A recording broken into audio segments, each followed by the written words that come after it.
Yo everyone, today I'm going to teach you how to master the no racing line assist within F1 2025. As you can see on the screen right now, we have got the racing line enabled. So we're going to start off this video by explaining the benefits, what is the racing line, and then start gradually going into how you can remove it, get confident with it, and get consistent without it as well. So, as a baseline, the racing line is an assist within the F1 2025 game that indicates to you where you should be braking, being off the throttle, also being on the throttle. So where it's indicating to be red, the game is telling you to brake, as you can see right now. Where it's kind of this orangey transition color, it's telling you to be doing nothing, so no brake and no throttle. And where it's green, it's indicating that you should be back on the power as well. It's also guiding you to the left and right sides of the circuit, indicating where the next corner can be going and the optimal placement for your car.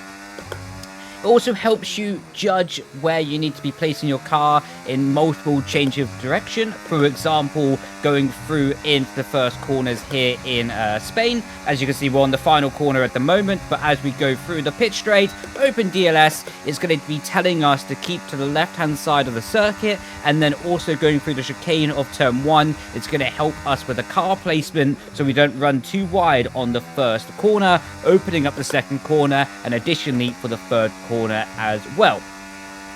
So that is an introduction to what the racing line is doing, how it can help you, but now let's talk about the negatives of the racing line. The racing line is really made before the game comes out. Obvious statement, I know, because it's part of the features that are launched with the game, but that also comes with its own limitations.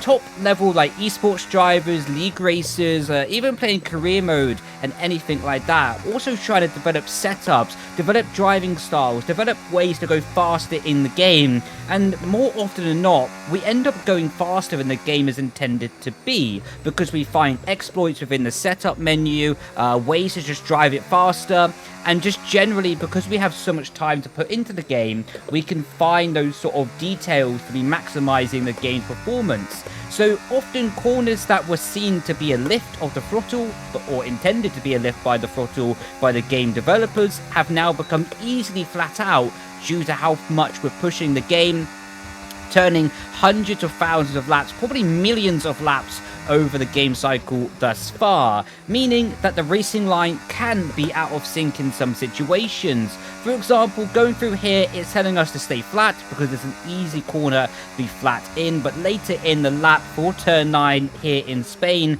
it should be telling us that we're going to be lifting the throttle. But in reality, you can take it easily flat out if you're on a half-decent setup and you haven't really made a mistake within your setup philosophy. So now approaching the corner, we're going to be going through this left-hander, up the hill, and then into turn 9 here in Catalonia, Spain. And it's going to be telling us to lift the throttle there by the sort of, sort of an orangey, not green racing line. So that's where you can start gaining performance versus the racing line. Well, just quite simply, going faster than the game intends you to do. So now let's think about how you can turn off the racing line and start finding the maximum performance threshold to not be distracted by where the game's false limitations are in this situation. I say false limitations because, like I just talked about, we can go faster than the game anticipated us to do, so we're allowing ourselves to be able to not be distracted by the game going slower than we actually know we can do so. First of all though, let's talk about how to get consistent without using the racing line, how to pick up your brake marker board. So first of all, it can be very daunting when turning off the racing line. I remember when I turned it off back in 2014, it was so difficult and it took me a very long time to master. You just want to be picking out very decisive marker boards around the circuit, so you can be using them to help yourself with that consistency. For example, round Spain, there's not really any corner. In fact, I don't think there's any corner at all that's going to be braking before the 100-meter board. Every single braking zone around the circuit, you can brake after the 100-meter board on, right? So what you want to be doing is building up with a really safe braking point to start with. For example, braking where the curve starts on the right hand side. You can see we're going too slow into the corner, but that's a-okay for learning the assist and getting comfortable with it. going in to the end of the straight, we're going to be braking at the 100-meter board here as well. It's going to be too early, and you're going to see we're slowing down the car too much, but that's a-okay. When you're learning the assist, be braking too early rather than too late to start building up that consistency and going through as well. Speaking just about the corners as we're in the final sequence here, always start on the outside of the track, meet your clipping point. The clipping point is the point of the apex that you reach. For example, now this is our clipping point as we get to the cornerstone, and then letting the car glide out to the exit here as well.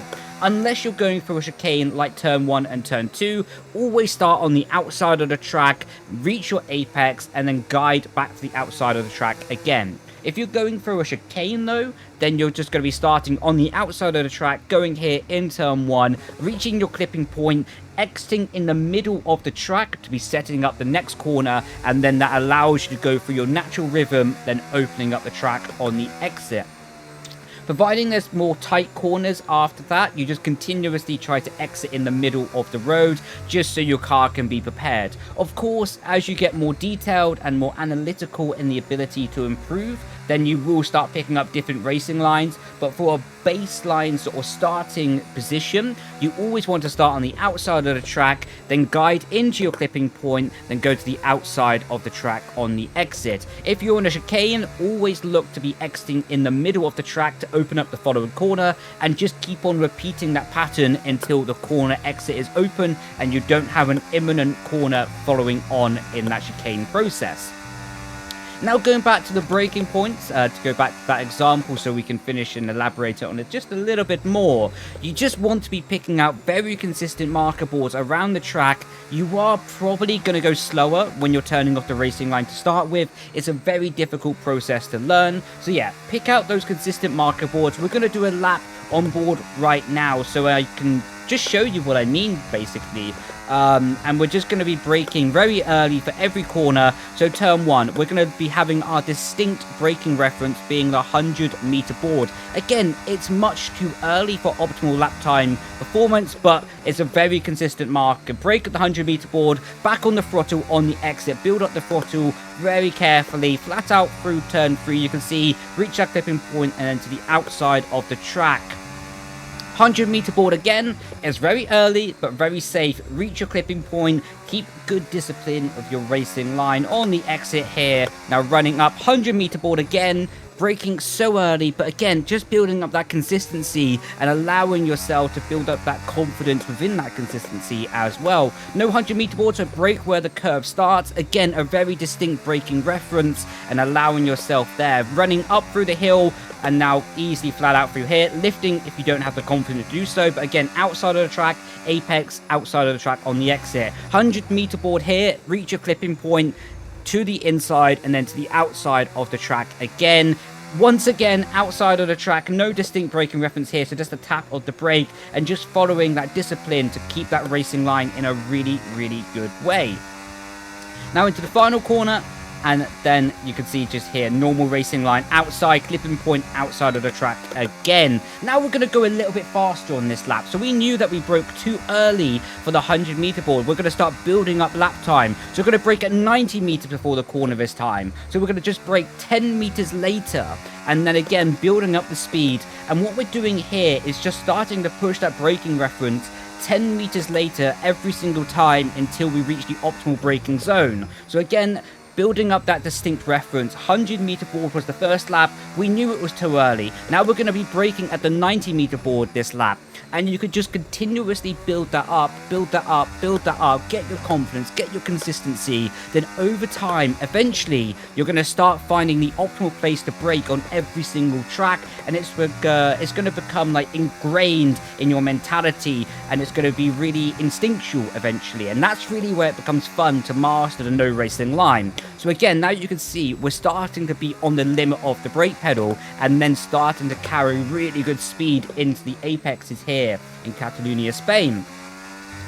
So just building it up, you know, so the first lap was the 100-meter board, and then the second lap was the 90. Now we're going to start showing you what happens if you go too far and you push your braking point too late for the desired track or the grip conditions, and how you can start bringing that back to readjust yourself to the racing line. So now we're going to brake at the 50, so you can see just way too late, completely impossible to reach the corner. But now we're just going to take a look in the flashback mode as well. So approaching turn 1, 50-meter board was way too late, way too optimistic in many ways. So now what we're going to do, you can see 50-meter board, then we hit the brake pedal, instant spin out, carrying way too much speed into the corner. So now what we're going to try and do is look back here and think, right, okay, the 50-meter board was way too late. The car is completely out of control. So let's bring it back by like 10, 20 meters. Of course, this was such an extreme example, and we'll show probably a bit more realistic examples as we go around the lap here as well. But that's just a good opening example. If you go way too late on the brakes, then just think about bringing it back by 20, 30 meters, and it's just going to bring you into the optimal range. That's how esports drivers, at least that's how I did it as well when I was professionally racing. I would be thinking, okay, the previous lap I went 5 meters too early on the brake pedal. Considering the grip is going to change lap by lap, the fuel is going to go down lap by lap, and the track conditions are changing lap by lap. You just make that calculation and algorithm in your brain to say, okay, the previous lap was 5 meters too early on the brake pedal. Because of the grip changing lap by lap, I'm going to try go 2.5 meters earlier or later on the brake, depending on the situation, you know what I mean? So it just allows you to build up that algorithm and just have it in the subconscious part of your mind to be ready to think about it in the conscious part of your mind as well. So just working both parts of your mind in just a good harmony, you know? So, like I say, in the subconscious part of your mind, just have it ready for when you approach the next corner again on the previous lap. So, let's say I'm Catalonia, Spain. I made a mistake on on turn 1. I have to wait 1 minute and 11 seconds in time trial, on a time trial lap time, before I get back to turn 1. So I can't be thinking about it the whole lap, otherwise I'm going to be distracted. So I put it in the subconscious part of my brain to say, right, okay, I broke 30 meters too early on the previous example, the previous lap. So subconscious, bang, lock it away in the subconscious part of the brain, and now going down the pitch straight on the following lap, reopen that subconscious part of the brain and go, right, okay, I broke 30 meters too early on the previous lap. I'm going to try braking 25 meters later this lap, and hopefully that's going to give me the correct braking point.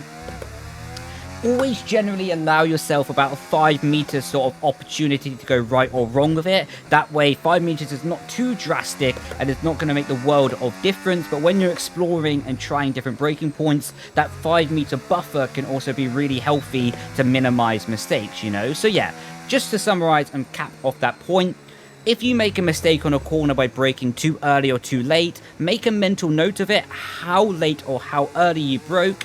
Lock it away in your subconscious for the rest of the lap. By the time you start approaching that corner on the following lap, reopen that subconscious part of the brain, put it into the conscious thought process, and say, right, okay, I broke early by X amount previous lap, so now let's brake later by X amount, so we could be on the correct braking point. And just keep on building up that mental process, and by doing that with good discipline, you're going to really find that your ability to drive with no racing line becomes just, you know, I'm not going to say effortlessly, because it takes a lot of effort and a lot of discipline to learn this no assist skill while going around a track, but it really can come to you quicker than just guessing, you know? If you just go around and just go, well, I don't really know what's happening, like, I'm just guessing where to brake, probably eventually you're going to learn, but it's not going to be that enjoyable. It's not going to be that rewarding of a mental process. But if you're able to have that algorithm and a clear thought process on what you're doing right,